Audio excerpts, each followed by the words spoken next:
علمی point number 4 وہ یہ ہے میرے بھائیوں کہ قرآن حکیم اپنی اصلی فارم میں لوح محفوظ کے اندر ہے. یہ ہمارے ہاتھ میں جو قرآن ہے نا یہ اس کی اتھینٹک کاپی ہے. اصل میں جو قرآن ہے نا وہ اللہ نے لوح محفوظ میں لکھا ہوا ہے. بل ہوا قرآن مجید فی لوح محفوظ.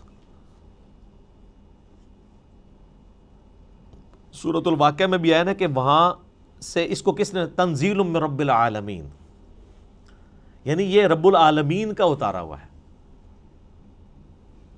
لا یمسہ الا المطہرون، یعنی جو قرآن حکیم ہے نا اس کو وہاں پر پاکیزہ فرشتے ہی چھوتے ہیں، کوئی وہاں پہ پہنچ نہیں سکتا.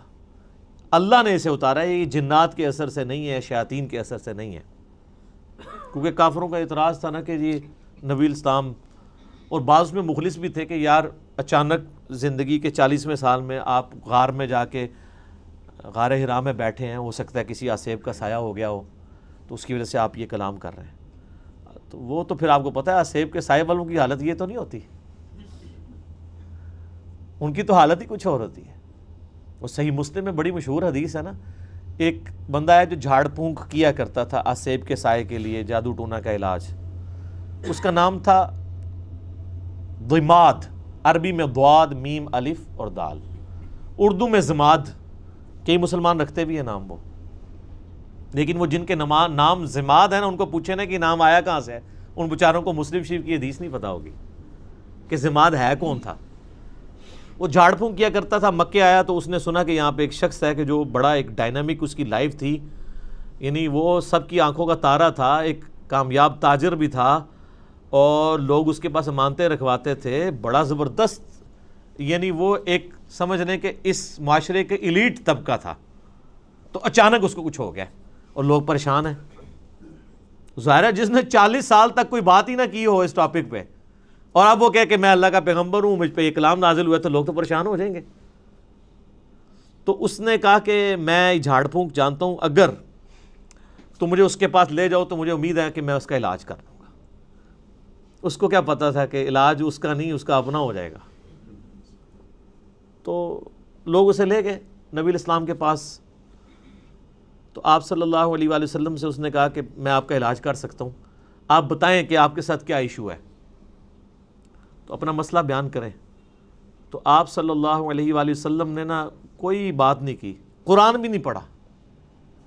آپ جو تقریر سے پہلے خطبہ دیتے تھے نا، آپ نے بس وہ پڑھا، ان الحمد للہ نحمدہ ونستعینہ ونستغفرہ ونعوذ باللہ من شرور انفسنا ومن سیئات اعمالنا من یہدہ اللہ فلا مضل لہ ومن یضلل فلا ہادی لہ واشہد ان لا الہ الا اللہ وحدہ لا شریک لہ واشہد ان محمدا عبدہ ورسولہ. اب یہ کاش آپ کو عربی آتی ہوتی تو آپ کو پتا ہوتا کہ آپ نے کیا پڑھا ہے صلی اللہ علیہ وآلہ وسلم.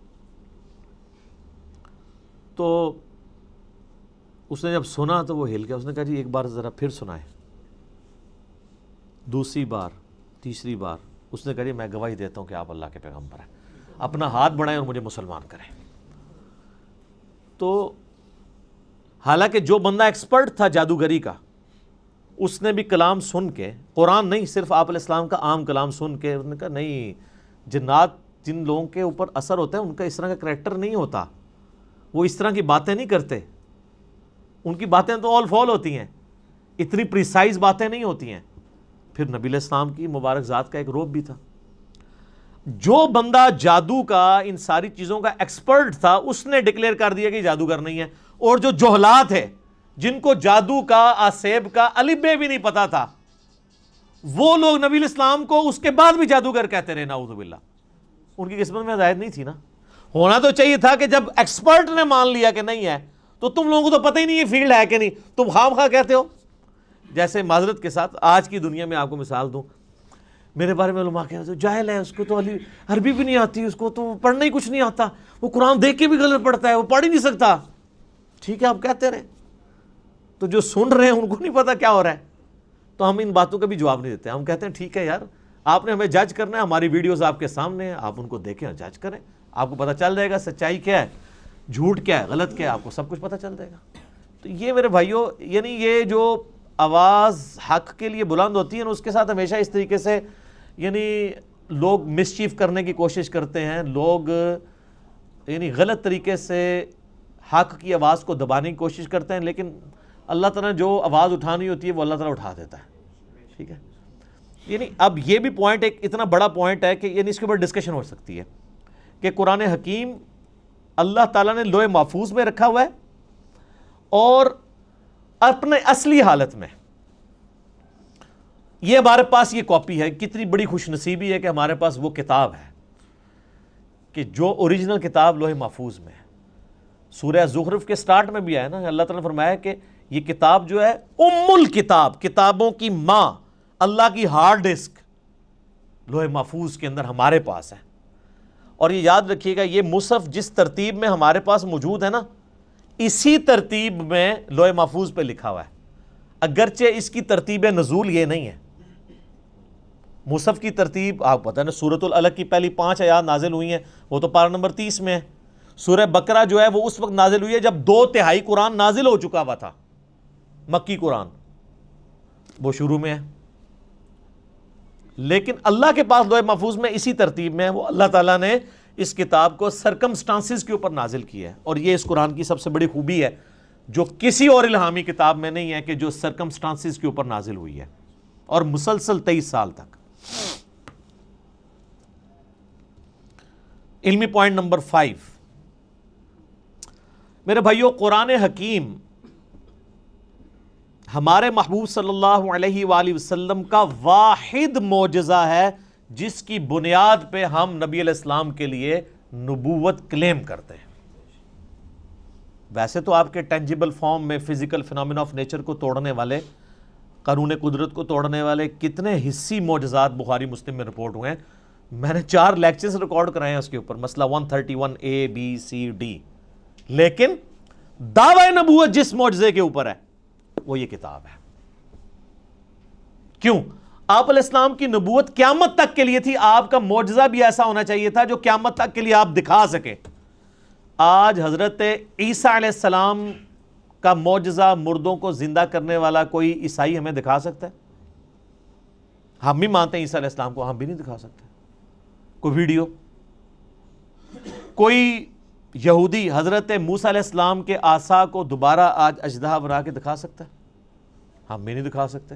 وہ آپ جناب عصا اگر مل بھی جائے کہیں سے، آپ چاہے وہ امام کعبہ کے ہاتھ میں دے دیں، آپ ویٹیکن سٹی میں بیٹھے ہوئے کرسچن پوپ کے ہاتھ میں دے دیں، یا یروشلم میں بیٹھے ہوئے یہودی پریسٹ کے ہاتھ میں دے دیں، یا آپ کے جتنے رحمت اللہ علیہ ہیں اور غوث اور اقداب اور جن کے بارے میں آپ کا کلیم ہے، ان کے ہاتھ میں دے دیں، ان کو کہ اس کو پھینک کے ذرا اژدہا بنا کے بتائیں۔ نہیں بنا سکتے۔ وہ حضرت موسیٰ کے ہاتھ تک ہی معجزہ تھا۔ لیکن یہ وہ کتاب ہے جو نبی علیہ السلام کے پاس معجزہ، صحابہ کے پاس معجزہ، تابعین، تبع تابعین، قیامت تک آنے والے آخری انسان کے لیے بھی معجزہ ہے، مسلمان نہیں، انسان کے لیے بھی، اور ہر زمانے کے ٹیسٹ میں پورا اترتا ہے۔ اسپیسیفکلی تو یہ پورا اترا اس ٹیسٹ میں کہ عرب کے لوگ اپنے آپ کو اتنا بڑا فصیح اللسان سمجھتے تھے کہ وہ ادر دین جو نان عرب ہیں، عربیوں کے علاوہ جو لوگ ہیں، ان کو وہ کہتے تھے یہ اجمی ہیں، گونگے، یہ بول نہیں سکتے۔ اور یہ حقیقت ہے کہ عربی لوگوں کی فساد اتنی تھی کہ وہ عام گفتگو بھی شاعری کے انداز میں کر لیتے تھے فی الودی۔ لیکن جب قرآن نازل ہوا، ان بڑے بڑے شعراء نے بھی اپنے کلام پھاڑ دیے کہ یار یہ کلام کمال کلام ہے۔ موسیٰ علیہ السلام کے زمانے میں جادوگری عروج پہ تھی، اللہ تعالیٰ نے موسیٰ علیہ السلام کو ایسا معجزہ دیا، جادوگر بھی سجدے میں گر پڑے۔ کتنی دفعہ قرآن میں یہ واقعہ آیا ہے، اور وہ بہت بڑا معجزہ تھا۔ لکڑی کا اژدہا بننا یہ بہت بڑی چیز ہے۔ پلانٹ کنگڈم اینیمل کنگڈم میں بدل رہا ہے، اور پھر اینیمل کنگڈم پھر پلانٹ کنگڈم میں۔ اس کو ذرا امیجن کریں۔ عیسیٰ علیہ السلام کے زمانے میں طب، ڈاکٹری بڑی عروج پہ تھی، ان کو بڑا فخر تھا، لیکن کوئی ڈاکٹر مادرزاد کوڑی اور اندھے کو آنکھیں دے سکتا ہے؟ قرآن حکیم میں سورہ مریم کے اندر، سورہ مائدہ کے اندر حضرت عیسیٰ علیہ السلام ہاتھ پھیرتے تھے آنکھیں آ جاتی تھی. سارے ڈاکٹر فیل ہو گئے, انہوں نے کہا یہ ڈاکٹری سے آج نہیں پاسبل. ڈاکٹری سے آنکھ کسی بندے کی آپ لگاتے ہیں دوسرے کو, اور آنکھ ہو ہی نہ, اور اس میں مٹی رکھ کے اور ایک پرندے کی مورت بنا کے مٹی کی پھونک مارتے تھے, اللہ کے اذن سے وہ پرندہ بن جاتی تھی. اب کون سا ڈاکٹر یہ کام کر سکتا ہے؟ قرآن حکیم کے زمانے میں شاعری عروج پہ تھی, اللہ تعالیٰ نے کلام بھی ایسا دیا کہ شعراء فیل ہو گئے. لیکن یہ اس پہ ختم نہیں ہے, قیامت تک کے لیے جو جو وقت کا ٹیسٹ آئے گا اس پہ یہ کتاب پوری اترے گی. آج سائنس کی دنیا ہے, قرآن حکیم سے کوئی ایک آیت بھی نہیں بتا سکتا جو اسٹیبلش سائنس, ہائپوتھیسس تھیوری نہیں, اسٹیبلش سائنس کے خلاف ہو. اس کے برخلاف ہم آپ کو کئی باتیں بتا سکتے ہیں جو قرآن حکیم ایسی کرتا ہے جو پرانی سائنس ان باتوں کی تصدیق نہیں کرتی تھی, لیکن آج کی سائنس ان باتوں کی تصدیق کرتی ہے. جس میں سب سے بڑی بات, ہم نے اپنے بچپن میں یہ چیزیں پڑھی ہوئی ہیں کہ جی زمین جو ہے وہ ساکن ہے اور سورج اس کے گرد چکر لگاتا ہے. شروع میں بچوں کو سمجھانے کے لیے پڑھا دیتے تھے نا, بعد میں پھر وہ چیزیں, لیکن یہ سٹارٹ بھی ہوئی تھی تھیوری سائنس میں. قرآن بہت پہلے سے کہہ رہا ہے کلٌ فی فلک یسبحون, تمام اجرام فلکی جو ہیں وہ تیر رہے ہیں آسمان میں, اور تیرنا بیک وقت تیرنے میں ایک چیز فلوٹ بھی کرتی ہے اور اپنے محور کے گرد بھی گھومتی ہے. جو بھی آپ کوئی بھی گول چیز اگر سمندر میں پھینک دے نا وہ فلوٹ کرنے کے دوران اپنے محور کے گرد گھومے گی بھی ان ویوز کی وجہ سے. اللہ نے لفظ بھی ایسا استعمال کیا ہے کہ نہ صرف وہ کسی اور چیز کے گرد ریوالو کر رہی ہیں بلکہ اپنے ایکسس کے گرد, اپنے محور کے گرد بھی وہ چیزیں گھوم رہی ہیں. تو قرآن حکیم تو اس چیز کو پہلے ہی ایڈریس کر چکا ہے. اس حوالے سے آپ ایک میرا کلپ بھی ہے Quran and modern versus modern science, وہ آپ دیکھ لیں. ڈاکٹر ذاکر نائک کا بھی ایک ویڈیو ہے پرانی, پھر انہوں نے دوبارہ سے ریکارڈ کرائی تھی, وہ بھی آپ دیکھ لیں.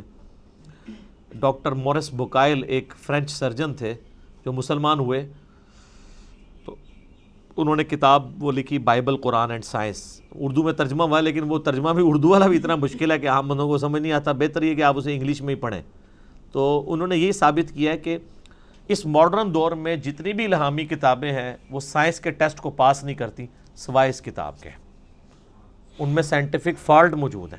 وہ فالٹ اس لیے نہیں ہے کہ ان کتابوں میں کوئی اللہ تعالیٰ کو کوئی غلطی لگی ہے, وہ اس لیے کہ وہ کتابیں ٹیمپرڈ فارم میں تحریف شدہ ہیں. یہ کتاب محفوظ ہے, وہ بھی اگر محفوظ ہوتی تو اس میں کوئی اینٹی سائنس سٹیٹمنٹس نہ آتی. تو یہ ایک علیحدہ سے ٹاپک ہے, گھنٹوں